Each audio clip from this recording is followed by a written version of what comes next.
পাবনায় গ্রাম বাংলার ঐতিহ্যবাহী বাউত উৎসব।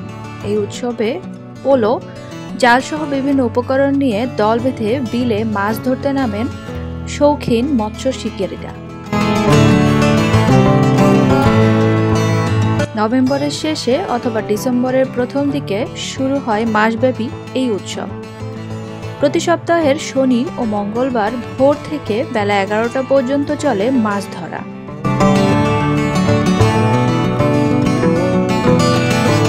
এই উৎসব দেখতে দেশের বিভিন্ন প্রান্ত থেকে ছুটে আসেন উৎসাহী লোকজন।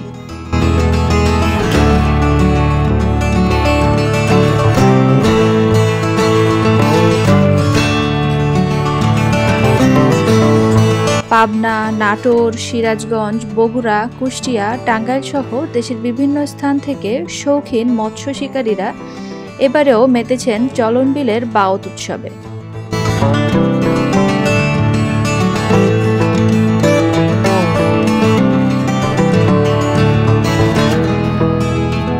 বিলে নানা প্রজাতির মাছ শিকার যেন বাউত উৎসবে পরিণত হয়। সরেজমিনে দেখা যায় উৎসবে যোগ দিতে 11টি বাস গাড়ি, 7টি ট্রাক ও 4টি পিকআপে চেপে চলন বিলে জড়ো হয়েছেন সিংড়া চলন বিলে, শালুলাপুর, সুন্দরগঞ্জ, পলাশবাড়ি, গোবিন্দগঞ্জ, বনারপাড়া এলাকার প্রায় 1500 শিকারী।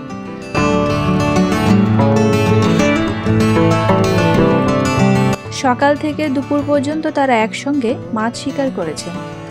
তাদের হাতে ছিল পোলো, চাক পোলো, নেট পোলো, ঠেলা জাল, বাদাই জাল, লাঠি জাল সহ মাছ ধরার নানা সরঞ্জাম। একসঙ্গে বিলে নেমে মাছ ধরার আনন্দ উৎসবে মেতে ওঠেন শিশু, কিশোর, যুবক, বৃদ্ধ সহ নানা বয়সী মানুষ।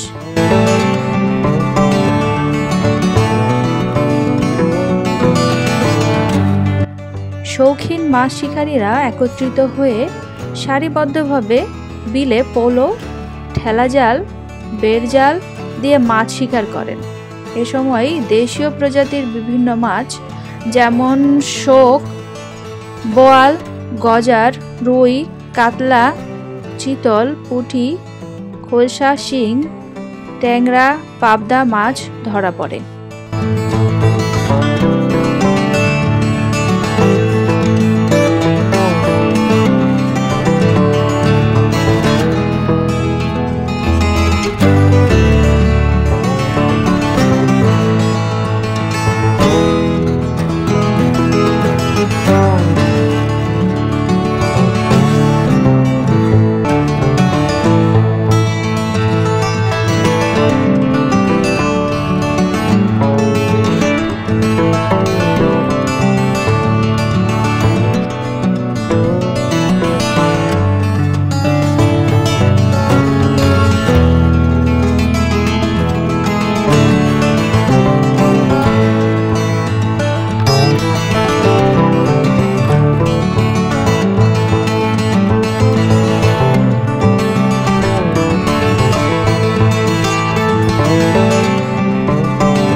দুপুরের দিকে মনে বেশ আনন্দ নিয়ে গন্তব্যে ফিরে যান শিকারীরা।